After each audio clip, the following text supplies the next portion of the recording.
मयूरी जी चौहान, इंदिरा नगर एक primary school. नमस्कार बच्चों, आज हम कक्षा 8 में हिंदी विषय में इकाई 8 माँ कह एक कहानी की समझ पाएंगे। यह एक कविता है और इसके कवि है मैथिली शरण गुप्त। राष्ट्र कवि मैथिली शरण गुप्त का जन्म चिरगांव, जिला झांसी, उत्तर प्रदेश में हुआ था। बचपन से ही कविता में उनकी रुचि थी। आचार्य महावीर प्रसाद द्विवेदी की प्रेरणा से वे खड़ी बोली की ओर मुड़े और उनकी कविता में निखार आया। उन्होंने अपनी कविताओं में भारतीय जीवन को समग्रता से समझने एवं प्रस्तुत करने का प्रयास किया है।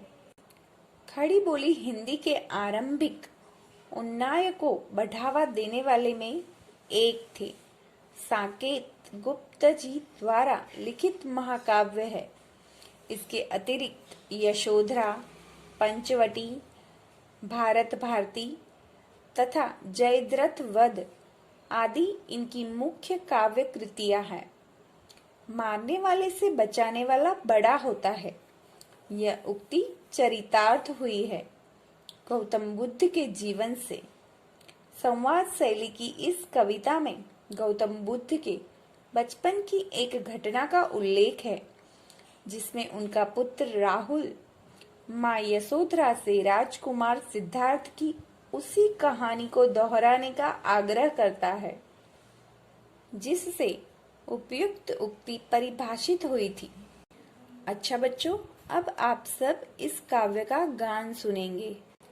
माँ कह एक कहानी, माँ कह एक कहानी, बेटा समझ लिया क्या तूने मुझको अपनी नानी, मुझको अपनी नानी। कहती है मुझसे यह चेटी, तू मेरी नानी की बेटी। कह माँ कह लेटी ही लेटी, राजा था या रानी। माँ कह एक कहानी, तू है हठी मान धन मेरे, सुन उपवन में बड़े सवेरे, तात भ्रमण करते थे तेरे, जहाँ सुर भी मन मानी, जहाँ सुर भी मन मानी।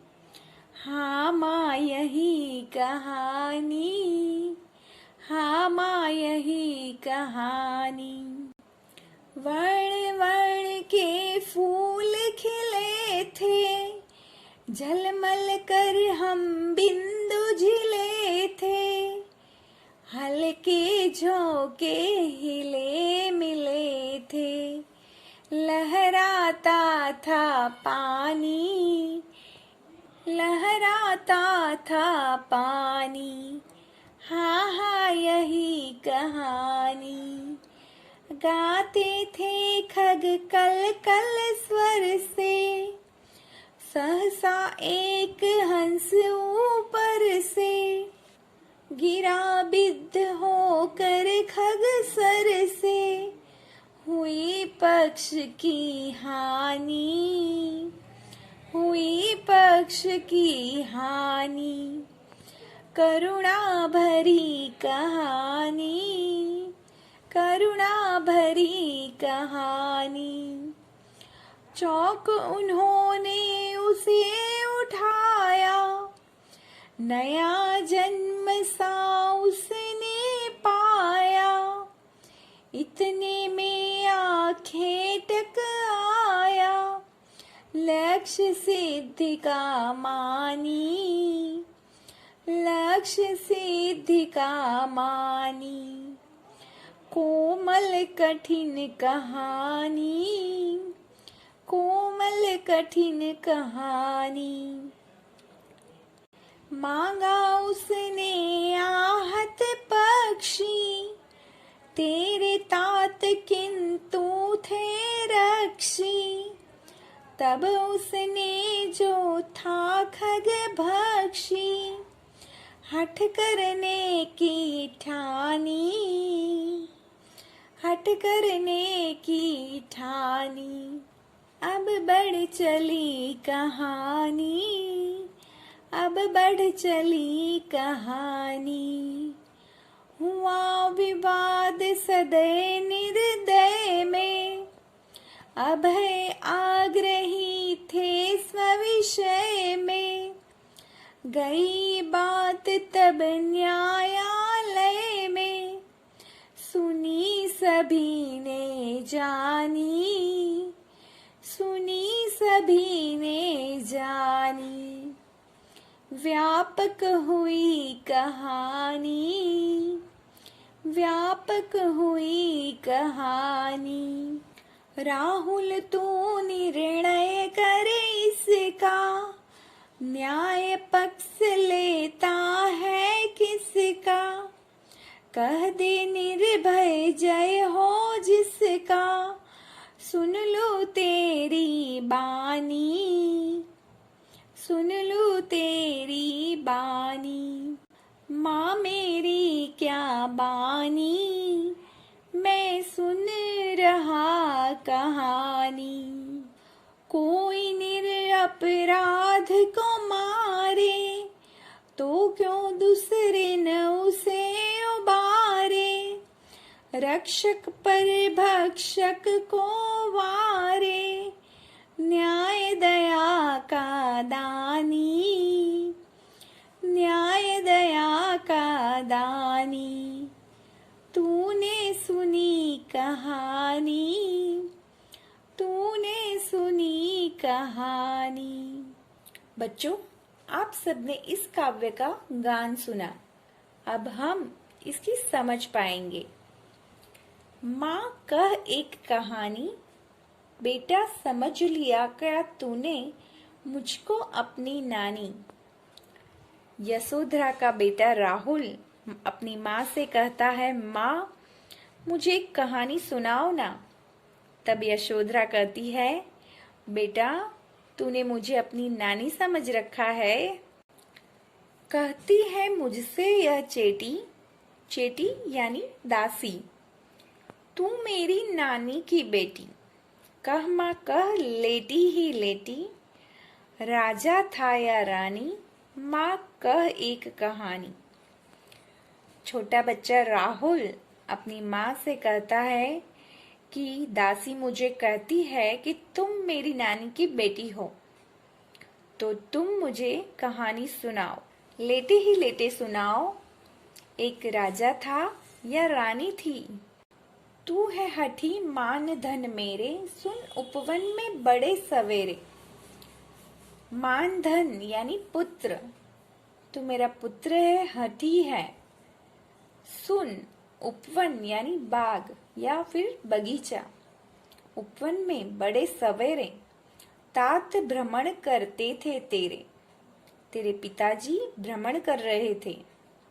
जहाँ सुरभि मनमानी, जहाँ खुशबू आती थी। राहुल के पिता यानी गौतम बुद्ध यानी राजकुमार सिद्धार्थ की बात है। जहाँ सुरभि मनमानी, हाँ माँ यही कहानी। जहाँ मनपसंद खुशबू फैली हुई थी, हाँ माँ यही कहानी सुनाओ। वर्ण वर्ण के फूल खिले थे, झलमल कर हम बिंदु झिले थे। हल्के झोंके हिले मिले थे, लहराता था पानी। वर्ण वर्ण यानी भांति भांति के फूल खिले हुए थे, उन पर ओस की बूंदें चमक रही थी। हवा के हल्के हल्के झोंकों के कारण फूल हिल रहे थे, उन पर ओस का पानी लहराता था। लहराता था पानी, हाँ हाँ यही कहानी। राहुल ने पूछा, क्या उन पर पानी लहराता था? हाँ माँ, मुझे यही कहानी सुनाओ ना, यही कहानी मुझे सुननी है। गाते थे खग कलकल स्वर में, पक्षी यानी विहग कल कल स्वर में गाते थे। सहसा यानी उसी समय अचानक एक हंस ऊपर से गिरा, बिद्ध होकर खक्सर से। हुई पक्ष की हानि, हुई पक्ष की हानि, करुणा भरी कहानी। वो हंस जो आकाश से गिरा वह बाण से बिध गया था। उसका एक पंख घायल हुआ था। दुखी होकर राहुल ने पूछा, पंख घायल हो गया था तो यह बहुत दुखदाई कहानी है, यानी करुणा भरी कहानी है। चौंक उन्होंने उसे उठाया, नया जन्म सा उसने पाया। राजकुमार सिद्धार्थ ने उस हंस को उठा लिया और जैसे कि हंस ने नया जन्म पा लिया। इतने में आखेटक आया, लक्ष्य सिद्धि का मानी।